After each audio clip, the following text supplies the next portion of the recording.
честь открытия дворца мы здесь посоветовались и решили, что честь открытия дворца мы предоставляем прекрасной женщине, девушке, которая олицетворяет собой новую судьбу женщины гор, понимаете.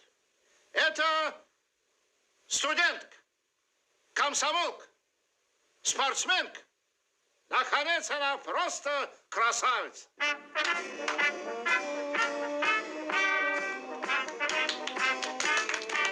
Вот это и есть то маленькое, но ответственное поручение. Прошу вас.